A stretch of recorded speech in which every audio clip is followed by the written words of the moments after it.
Осем герои. По-нова.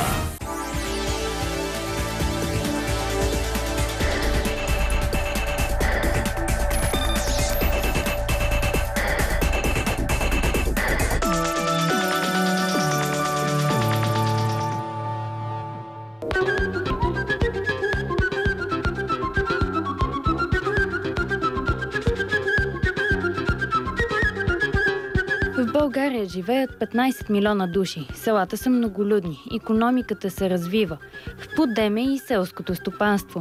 Младите хора учат, живеят и работят там, където са родени. Никой не напуска страната. Това обаче е началото на един оптимистичен сценарий, за който може би никога няма да ви разкажем. Сега реалността е съвсем различна. От около 9 милиона души в края на 85-та, в момента в България живеят малко над 7 милиона. Вече никой не поглежда назад към мястото, което дълги години му е давало топлина, уют и прехрана. Просто защото там икономиката е загинала. Селото със своя поминък и традиция е останало в миналото. Днес стотици селища са заличени от картата на България. В други 150 вече не е останал никой, а в 43 живее само по един човек. Една от най-самотните местности в България е сгушена в Родопите. Община Ивайловград има около 8500 души в 51 селища. До границата ни с Гърция е село Горно Луково. В него някога е кипял живот. Животът на 250 души. Сега там е само Васко. Тук съм се родил, обаче бях по едно време по Стара Загора, по Казанлък, там с шматка по малко време след казармата. И после след тези реформите от 89-та година, 91-та година бях в автостопанство Стара Загора към Гълово и там ми съкратих от 92-та година и просто не можах да се намеря работа. Въпреки че имах всякакви категории за професионален шофьор и по независими обстоятелства мене останах тук да ще живея в родната си село. Тук се препитава за добитък с други такива работи. До 2010-та сега съм сам аз. Единствен съм аз. Аз съм така, закваска, че мене света не ми влече. Мене влече съвсем други неща, съвсем други работи. Нищо няма тук. Всичко е Ивайловград, и сега там само една бърза помощ, нищо няма там. На територията на община Ивайловград има крайно много села, обезлюдени. Някои от селата нямат и вече един жител. Почти едно от 30% и 40% от населените места от самите села или са с едно семейство преходящи, или са една и две, максимум 3 баби, които надали някой знае тези хора, кой им носи хляб, как оцеляват, по какъв начин и така нататък. Просто нямат хората никаква телефонна връзка. Няма села. Няма и кметства, няма и това. Всичко е живе гибал. Добрата новина специално за Ивайловград е, че бе отворено преди 2 месеца КПП към Гърция, което вероятно ще доведе до някакво, макар и малко от първоначално, регионално раздвижване. Започва да има туризъм, някакъв започват да идват хора. Това ще спаси градчето и по-големите населени места, но те са 25 в тази община. Може би най-добре кмета ще обясни. От тях 7 или 8 са живи. Още няколко имат шанс да се развият или да се възстановят. Останалите са просто обречени. Вече има такива места, до които няма път, няма ток и няма смисъл да се прави такава инвестиция, нали, за малко хора. А има и такива, които са като Жълти чал, например, които не присъстват на картата. Те са били обезлюдени. Обикновено 10-15 години след като напусне последния жител, мястото спира да има статут на населено място. Превръща се в град Призрак или в село Призрак. 51 населени места, включително с град Ивайловград, пръснати на една доста голяма територия от 820 квадратни километра. По площ нашата община е на една от първите места в страната. Труднодостъпен терен, покрай границата с Гърция. Как посрещаш празниците тук? Малко така... Не е добре, ма какво да правиш? Аз за празник. Мене празник, всеки ден е празник, когато, нали, срещаш с хора, можеш да общуваш с хора. Но това празниците за мен е вяло нещо. Моята майка и сега е самотна в моето село на 92 години. Аз искам да е...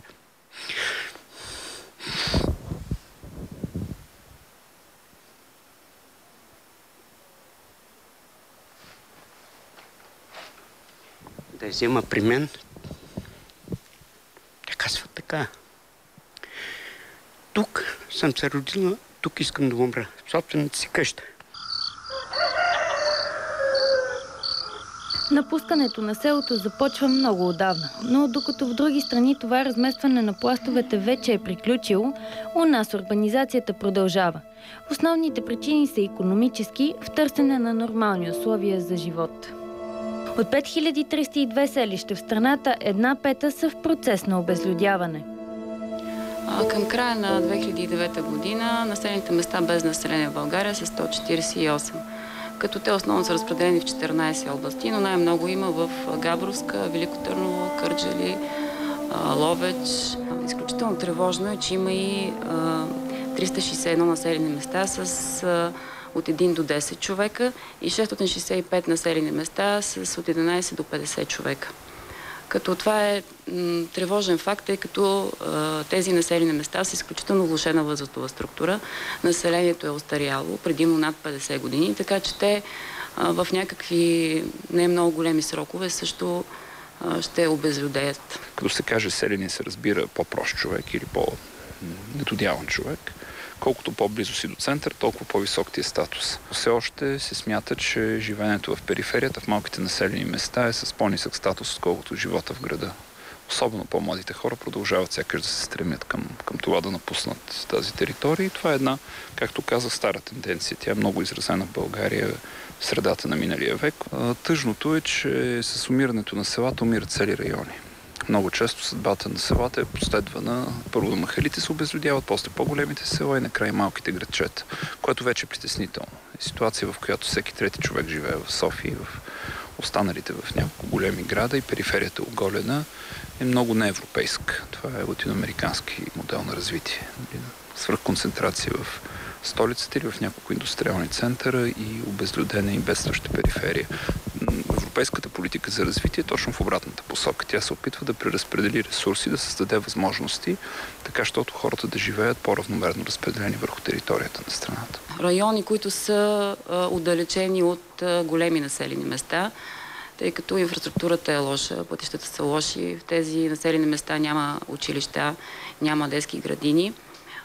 Трудно ще се засели някой човек в активна възраст, там където детето му не може да ходи на училище или няма детска градина. Критичната точка, когато става ясно, че мястото е обречено, е закриването на училището. 5 или 10 години след закриването на училището се закрива и читалището, затваря се църквата, спира да идва свещеник и в крайна сметка селото се превръща в резерват, в който най-упоритите или просто най-бедните старци остават, защото няма къде да отидат. Село Одринци е сред селата в община Ивайловград, които са оставени на доизживяване. Къщите там са около 60, но хора почти няма.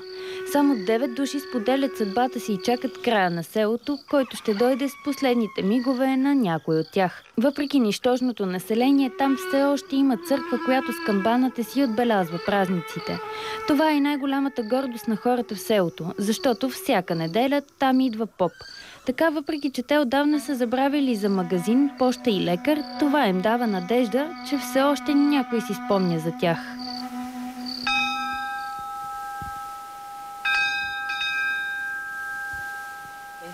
Хубаво е баба, ама няма хора. Няма хора. Ние там махала, там има двама души, дето пасат животните. Ние двама с дядо и тук е един самичък има овци. Сега останахме 3-4 семейства, така стари хора. Стари хора, по една козичка, кокошчица има, не това. Всеко и къща имаше хора. Тук са колко? Има ли 100 къщи? Няма баба, 60. 60, ама всяко и къща имаше. Имаше жена и деца, много, селото не беше много богато. Буби гледахме едно време, не знам, знаете ли буби какво нещо е. Така пашкули е, тютюн, с това се прехранваше. Нямаме магазин, нямаме. Ето ти казвам, от Ивайловград идва РПК-то, носи всичко за ядене. Каквото поръчаш, има. Ти искаш ли пак да има хора в селото? Ами искаме да има баба, ама ние веке се не живявани. От нас веке нищо няма да излезе. Ние веке сме ден за гробищата. Няма хора. Няма кой. Те викаха, като се направят хотелът, ще се върнат някои семейства, ама никой не се връща. Проблемите за селата започват през 50-те години на 20 век. Тогава се създават теки за сетата. Така държавата отнема обработваемите земи от хората и ги обединява в кооперативни стопанства, а бившите частни стопани стават кооператори. Това накарало част от хората да забравят поминъка си и да погледнат към големия град. В село Горноселци някога имало 450 души. Преди руско-турската война селото е опожарено и започва изселването. Днес са останали 10 баби и дядовци. Любимото време за тях е когато има слънце. Тогава от всички краища на селото на тази пейка се събират бабите, за да избистрят проблемите в държавата. Църква също е имало, но никой не е успял да я опази от набезите на иманярите. Процесът не е характерен за последните години. Той започна още 50-те години на миналия век с индустриализацията на страната и с укрупняването на селското стопанство и механизирането. Но тогава основно се е дължал на миграция от селата към градовете. Сега на селото сме 10 жителя. Само аз съм двойка с баба. Има двама дядовци стари. Тия са един към 90, един на 85 час. Това са няма дядва, няма никога. Тук съм роден. И тук се харесвам, и тук ще остана. Тук съм се най-спокоен и най-ми е добре. Да се полегна, да се изляза, да се на тавата не изляза. Горе така, хубаво. Магазин имаме. Даваме само хляб и нещо най-важно. И аз го продавам. Аз съм, как съм си скарал службата, съм търговец. Образование нямам. Живот е хубаво. Само да здрава и да има да идеш, да пиеш. Това е. И децата да се здрави, да се веселиш. Като няма никога, като няма такова, като няма кога да идеш. Колко години стана, като не сте заколили, не сте видели месото и не сте видели млеко, деца, и сирене, нищо. Какво идеме? Само не домашки сега и на това една паперка, става паперка цяло лято и цяла зима ще иде на това. 40 години стаж родовен, за май 45 лева. И сега от това даване тук, от там, 150 лева. На месец? На месец. И бабата взима и тя толкова. Ама не стигат. Показва на това, стигат. Няма лекари, сега и болница няма. Никъде не може да има на болница. След 9 доктори имахне и рейси имахне. И ток докараха, и 60 направиха пътя.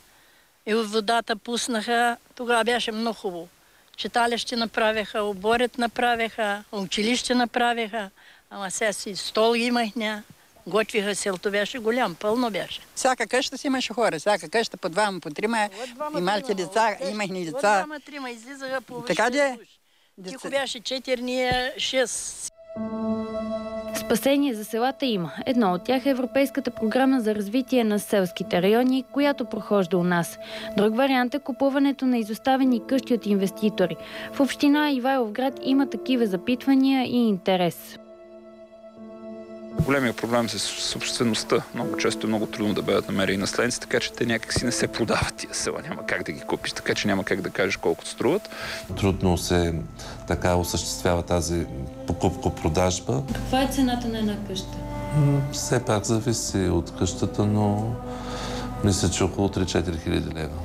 Нашите усилия през последните 4-5 години са насочени именно към развитието на туризма с оглед богатото ни културно и историческо наследство. По-скоро в тази насока търсим някакво развитие, отколкото такава връщане на старите традиции. Основно тук е застъпено тютюнопроизводство, което през последните години така има доста трудности в този отрасъл. Животновъдството по тези села отново така бележи своя спад. В края на нашия филм може би някой ще ни обвини, че песимизмът ни е надделял, че демографската картина у нас е много по-оптимистична, но някои хора ще разпознаят своя живот и своята реалност по улиците на призрачните села, които очакват своето спасение или своята гибел.